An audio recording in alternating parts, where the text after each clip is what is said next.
Welcome to the Featured Anime Podcast. I'm your host, Jack. And I'm Rick. And today we are talking about Aharen-san is Indecipherable, which was a recommendation from Jeb. Thank you for the wonderful on this one, Jeb. Yeah, thank you for the recommendation. However, if you want to hear the most of the pre-show conversation that we had that I just happened to remember to hit record on, we were talking about Beyblade. If you want to hear a larger part of that water conversation, go to patreon.com/featured anime podcast, $8 a month to get you access to that bonus content. Of course, you can also support us through other ways by using our affiliate links for Crunchyroll as well as for Tokyo Treats. Get $5 off that very first box, and trust me, those treats are worth it if you use our affiliate link along with coupon code Featured Anime. And of course, you can always join us live whenever we stream. We stream live on Twitch and on YouTube when we do stream. And if you want to catch when we're talking about or anything like that, go ahead and go to our Discord. Talk to us, hang out with us there, everything else, and don't forget to rate us on your favorite platform. And of course, you can support us by going to shop.featuredanimepodcast.com and get your own nice, wonderful, swanky swag that supports us like that. And of course, all this information as well can be found on featuredanimepodcast.com. And now, on to the meat and potatoes. Aharen-san is Indecipherable. Came out in April 2022, ran all the way through June 2022. Producers for it are Bilibili, Suecia, and DMM Pictures. Studio for it is Flex Film, and it is a romance comedy slice of life school. It's based off of a manga, and it's 12 episodes long for season one. Aharen-san, season one, it's basically a charming and quirky school comedy that revolves around the unique relationship between two classmates. The story follows a mild-mannered boy named Raito, who desperately wants to actually make friends with his new classmates this time. And with that in mind, he sets his sight on Aharen, who is his seating mate, who's sitting right next to him. A small, quiet, literally too quiet girl that sits right next to him. He soon realizes or figures out that Aharen-san is very indecipherable because she is so quiet, a pin drop is louder than her. And no one can hear what she's saying typically. Also, to boot this, she also wants to make friends and have a better high school life because she doesn't have any concept of personal space, both physically and metaphorically speaking. Like she's terrible at gauging distances, quite literally, and then she's right on your face, right there immediately. This is because of the uniqueness and how she is. Raito is using his wild imagination to dream up these really wild and crazy fantasies throughout the entire series, and you actually see the two of them grow closer throughout. Yes. What I will say is I watched it subbed, and I'm glad you said his name was Raito. That's what I'm saying. It is. That's what I'm saying. I mean, it works. It works because I was reading it the entire time as radio. Well, that's how I was seeing it. Not once did I hear them say radio, but yeah, Raito, and I was like, oh, that's just artistic liberties, Raito, not instead of radio. So Raito makes way more sense. Yeah. But yeah, so the reason why I started watching it subbed rather than dubbed, which is an option, was because the very first scene that she's talking, the mouth moves barely. Yeah. Barely. Yeah. And I was like, okay, so maybe the subs are going to hit this and I'll be able to read it. Nope. No, unfortunately not. And that's kind of the point. That's why she is indecipherable, because no one can hear her. No one can understand her. And that is honestly the shtick for the first 3 episodes, where Raito is literally just going through every single process, everything imaginable, smoke signals, Morse code.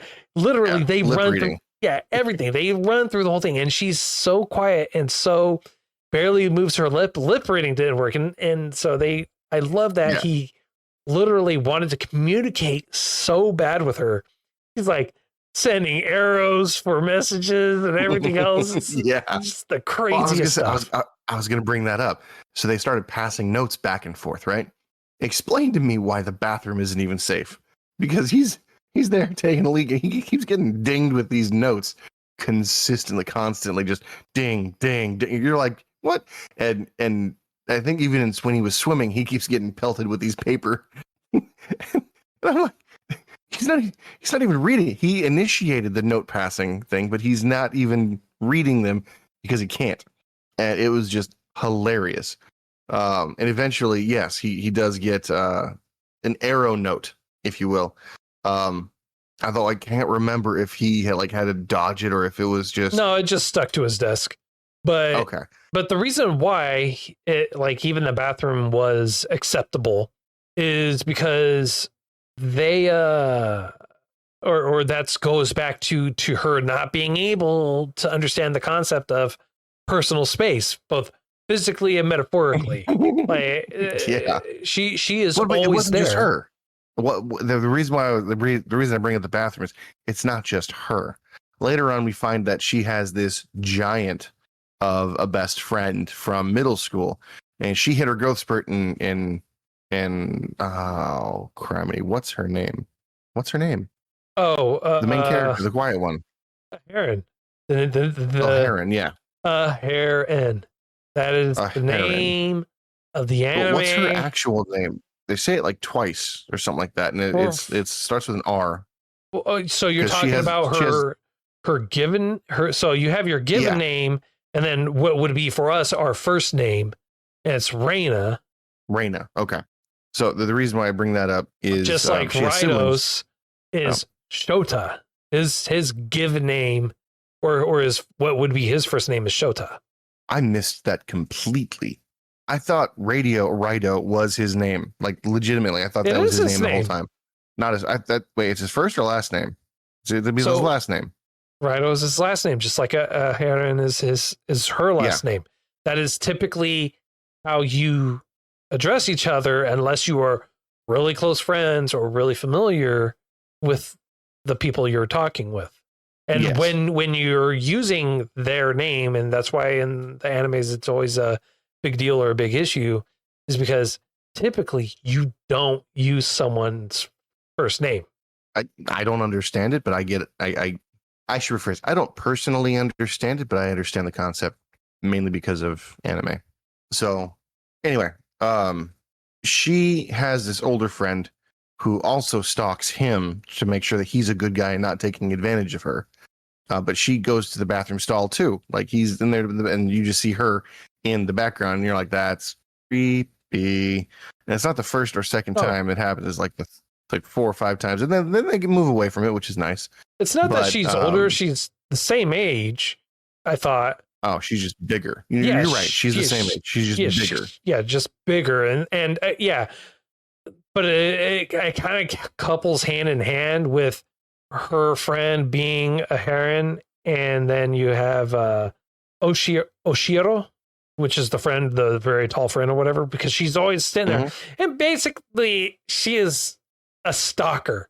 She's like, I'm trying to follow her, just watching her from afar, everything else. And it is absolutely ridiculous. The shenanigans, the antics, and everything like that. It is ridiculous, but it's fun in a good way. It's unique. Yeah, I was gonna say, once you get past some of the annoyances, some of the tropes, it's not monotonous, but it is very repetitive. No matter what happens, no matter what you see, he always Raido always goes to the most outlandish and unrealistic answer. Oh, she must be a ninja. Oh, so and so is taking over the world. I got to go tell the news. His wild imagination just gets away with it. I was gonna say that's why he's alone, because he doesn't have a normal imagination, and he goes to these extremes lengths. Yeah, he goes to the extreme, and that's just who he is. For again, going back to it, he goes to the extreme of, I want to be her friend. I'm going to learn everything I can to try to communicate. And then, yeah, that's just one aspect. And the other aspect is, oh no, the worst possible case. There's this beast. It's going to eat me. I need to protect her. It's her dog. It's her dog. And I mean, like, to be honest, I'll say this. It feels like he maybe was mauled or attacked once before by an animal. Because every we never animal, see it, but yeah. Because Oh, every animal is a beast or some foreign creature or whatever, where whatever it is. But that's kind of the endearing portion of this is wild imagination. And again, this is not going to be a show for everyone. This will most assuredly really irk some draw people. a line. Yeah, and like CJ was saying in our chat, he got 2 episodes into it and then he bounced. He was like, he got annoyed, he left, he was done with it. And I can totally get that, because this is for sure certainly geared towards a very specific group of individuals, a very specific group of people. And unless you are that niche that they are really kind of shooting for, that they're really kind of going for, you won't like this.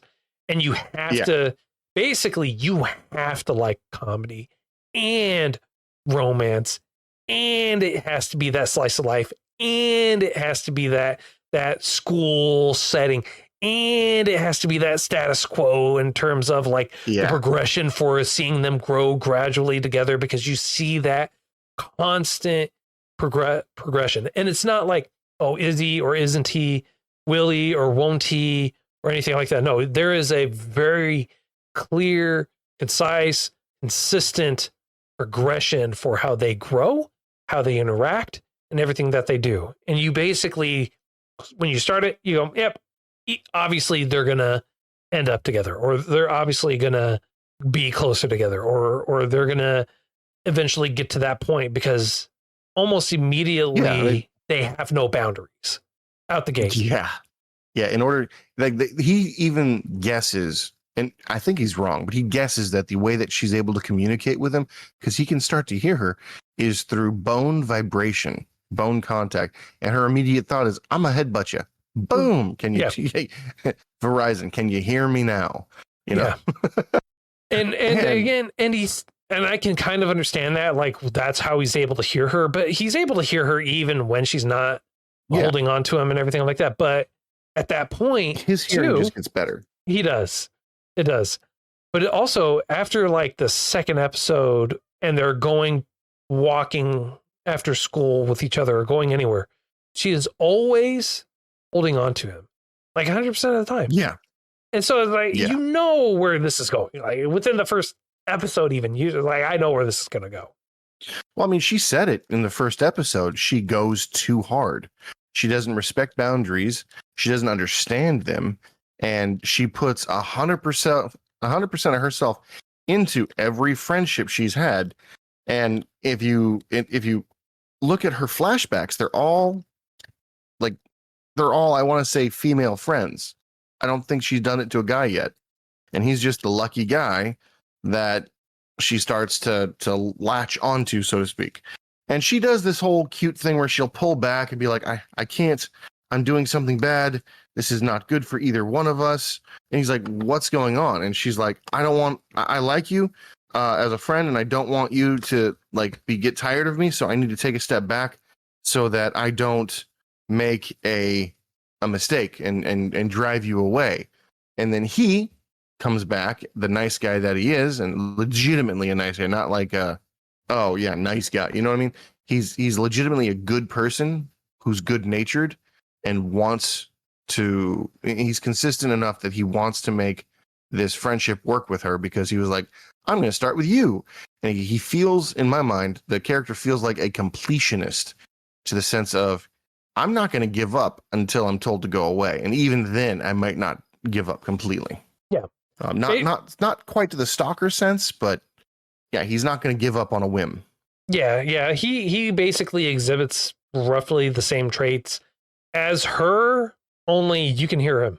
I will say this, one of the funniest episodes that I thought was outlandish beyond belief was when he got a fever. Yeah. Like I was going to bring that up too. Bro's face, demeanor, everything changes. It's like his shirt's coming undone. Playboy, yeah. Yeah, everyone's like blushing over him, immediately fawning over him. Even everyone. his sister is like, oh my, what happened to you? Yeah. Yeah. What's going on? Are we really related right now? Or did you just like totally take my brother's place and you're just some random guy? And then no longer has a fever. Everyone just like sees him. They're like, oh, whatever, bro. Move on. Yeah, no, it was the funniest thing too, because they did show up with a nice, cool like anticipation, like, ooh, I wonder what he looks like now. Oh, okay. Yeah. So you know how some people have like a sultry, sick voice, like when they're ill, they can sing better, things like that. This is what this guy has, because he's got resting, don't talk to me face, but when he's sick, he's got like the blush over the eyes. He's holding his head in the Playboy stance. You know what I mean? Just flicks his hair back. Oh my goodness. How are you? You know, and they're just like wooing over him. And the only person who's immune to this wooing. I think we just lost Rick. So we're gonna wait. Can you hear me? Yeah. There you are. My computer won't. I can hear everything going on. I can see everything, but I can't log in. But it's a really cute show. It can be hard to watch because it really goes nowhere. But then again, you can say the same about Lucky Star having no plot. But that one is loved by a lot of folks too, says Jeb in our YouTube chat. I'd have to agree. I'd have to honestly agree. I know you had a point that you were making there, Rick. I don't know what the point was. I finished the point and everything, and it just apparently you froze. I'm like, what's going on here? And then nope, nothing. Your point broke off like halfway through. No. All right, let me restart the computer. Okay. Well, hello there. Hey, there we go. Look at that. Welcome back, Rick. All right. So you were saying something about I don't know. At this point, I don't know. Unfortunately, I forgot it as well. Yeah, unfortunately, due to technical difficulties, we're just gonna pretend like Rick had a really great point, and then we're gonna move on with what we were saying, which is that's a really great point, Rick. I'm glad you brought that up. It's super informative. Well, you know, it's nice to be appreciated. You know, just it's one of those things. I mean, like, anyone got a timestamp on that so that way I can go back and listen? All right. But going back to honestly what Jeb said, it is a cute show, and it can, you know, it definitely hits those points for some people. You know, it's a great show in general for what it is, personally. And you do you do personally, like, and we were talking about this for Anime Guitarist, where they ripped on people only making it to the third episode, or you give it 3 episodes and then you move on. You do have to honestly get past that third episode. That makes sense, in my opinion. Like this is not the third episode. They barely do the communication. Yeah, they barely get through, and then they have cute extra little times. Yes. Yeah. So I mean, I sent you the VC face again. I know. Is it up? Yes. Oh. Okay. So anyway, there it is. There I am. What was it? Oh yeah. So it's cute. It works. It's definitely something you're going to want to take a little bit longer to take in, if you will. It's definitely something you're definitely going to want to, or it's definitely something you're going to want to give 5 or 6 episodes. There is no recap episode, which is nice. But the only downside is it does get very repetitious. Yeah. I did like the character development. I did like the fact that her sister and her brother are basically cookie cutter copies of her in slightly different attire.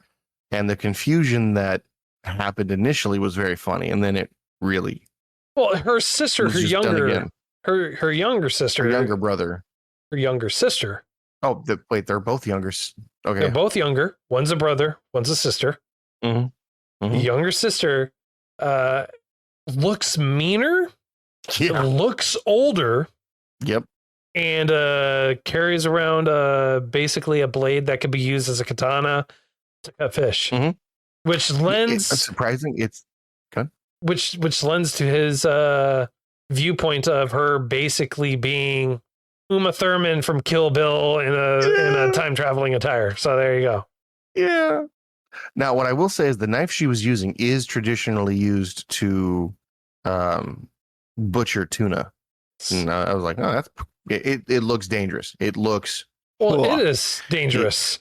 A Yes, knife, it is dangerous. Yes. in case you didn't know, no matter the size, Can be dangerous. Can be dangerous. Yes, It's not about the size of the knife; it's how you use it. exactly. How you go stabby stab. That makes sense. Yes.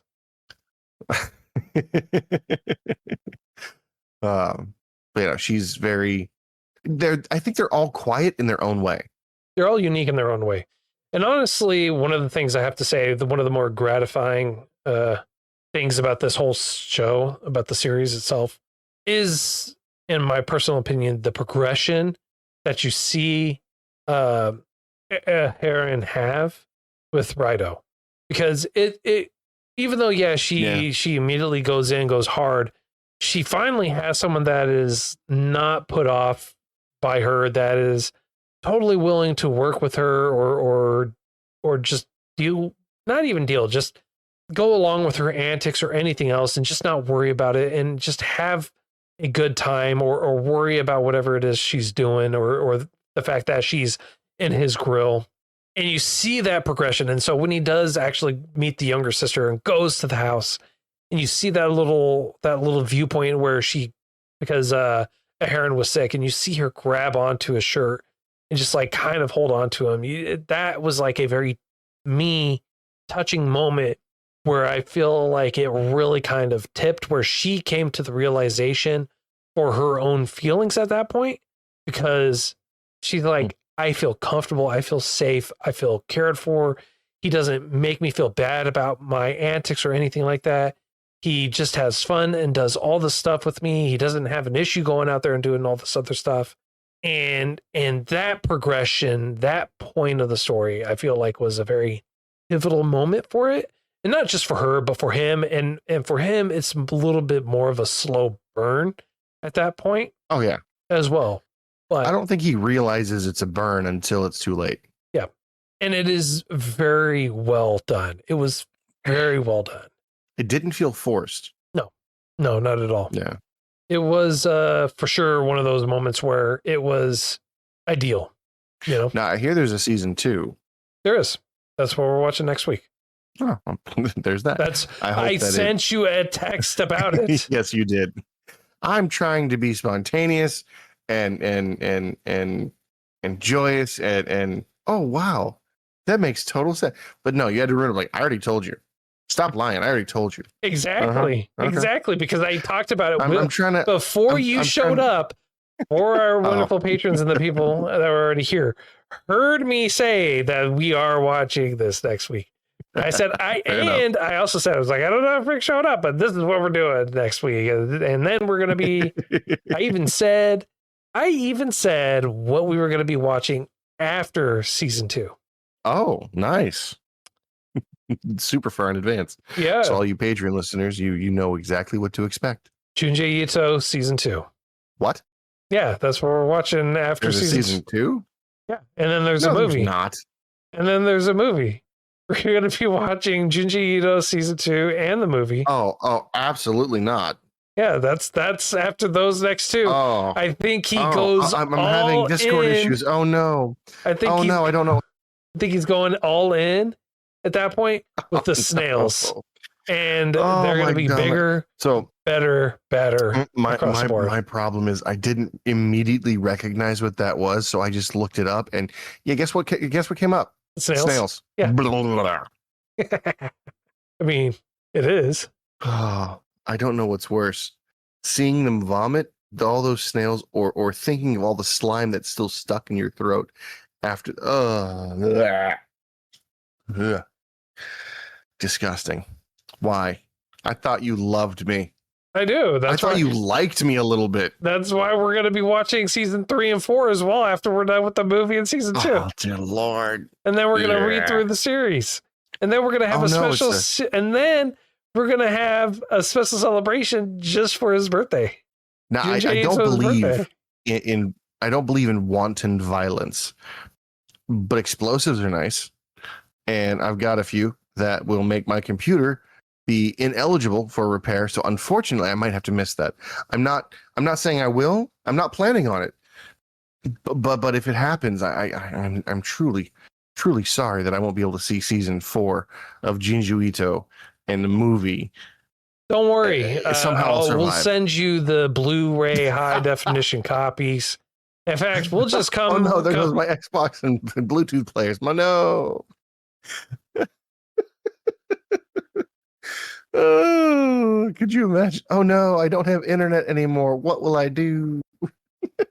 You will. It's, I will personally come out there with my own DVD player and TV screen monitor, and we'll watch it together. I appreciate the dedication. In fact, you know what? I know you can rent out theaters. Oh no, with Adobe Surround. Yeah. Oh no. Yep. No, right. You couldn't afford the cleanup, bro. All right. I couldn't afford the cleanup. All right. Anyways, honestly, I don't have too much more. We just went off on a total rant and tangent there. I'm sorry, people. Oh, no. Yeah, just Jeb says that there's a few Jinju Ito anime like Maniac and like 4. Oh, absolutely not. Yep. No, appreciate you, but no. So, what do you say we get to a rating, man? Because honestly, there's this season or this the first season of this really isn't. It's not deep in content. It is very narrow. It is very straight to the point. It is very direct. I feel it has a lot of world building. It has a lot of world building, but not a lot of world building. Yeah, I was gonna say one of the questions I have is who trained that dog? The parents. That dog is a butler, protector, an Uber at times. Yep. A discoverer of lost things. Like the dog is like in my mind the main character. Like, yeah, main character energy all day long. He's reincarnated. That's what happened there. Like, yeah. They got reincarnated into a slime. They got reincarnated into a dog now. Isekai'd into a nope. He's a dog. Isekai'd into no. Different time. I'll tell you later. All right. Sorry, I just teased it, so never mind. I was gonna say, imagine Isekai for dogs. Okay. Sure. Anyway, why not? Sorry. So anyways, on a scale, on a scale of up to 10, how would you rate this? This is gonna be a solid 7 for me. I did like it. It was real slow to start. Oh my goodness. Was it slow to start? But once it got going, it remained consistent. The animation style was quality. The gags were funny. They always hit in my mind. There wasn't one gag that I was expecting. So that was nice and refreshing. So it was something you could look forward to. It had a very sweet 12th episode, and I had a sweet 11th episode too. But it was nice. I enjoyed it. It's something I would recommend. I also would recommend you watching past episode 3. Make your decision around 5 on this one, because that's when things kind of start to do minor callbacks and make sense. Yeah. Yep. Nope. I agree. Honestly, it's a solid show. It's great. It's enjoyable. Honestly, for it being a little slow, it's kind of the drawback for this is the fact that it is such a slow start, slow burn. However, once you're watching it and you're past the point, I feel like it's really worth it. I agree with that. The antics do get a little old, and it is something that can just feel a little repetitive. So I can definitely see that. Yeah. I'm gonna give it a 7. I'm gonna match you. Okay. Nice. A little matchy match. That's always good. aside from the couple of the negative points for this, my wife loves comedy, romance, animes, and shows and things like that. And I feel like even this, she would have a very hard time getting through. Okay. That is the main reason why I'm not going higher. Is because I honestly, honest to God, it is a very specific group of people that this is very geared towards. And if they're even off a little bit, this is not going to hit for them. So I can see that, yeah. So yeah, 7 and 7. Next week, it is going to be Junji Ito collection, the revisit for Rick. The revisit. Oh no. The revisit for Rick. No. I was gonna say if that's the case, we're gonna have a very similar situation to last time. I'm gonna make it through the first 2 or 3 episodes and be like, nope. We can talk about it, but I ain't watching it. I'm gonna get the Spark Notes and actually be prepared this time, but I ain't watching it. It wasn't this one that you had the Spark Notes for. You flat out said I ain't watching it. You straight up. That's what I'm saying. Like yeah. I'll do a slightly better version by getting the Spark Notes, but I ain't watching it. There you go. All right, works for me. That being said, honestly, if you that's all the time that we have for today. If you feel like we did too much justice, not enough justice, or anything like that, feel free to let us know. All the context information is available to you in the show notes, as well as on the website at featuredanimepodcast.com. And of course, let's not forget, if you go to patreon.com/featuredanimepodcast, you get to hear all the wonderful bonus content. And we're going to be doing a bonus episode for the patrons about Kite, the live action. That'll be coming here pretty soon for you guys. Patreon.com/featuredanimepodcast. $1 a month to get you access to it.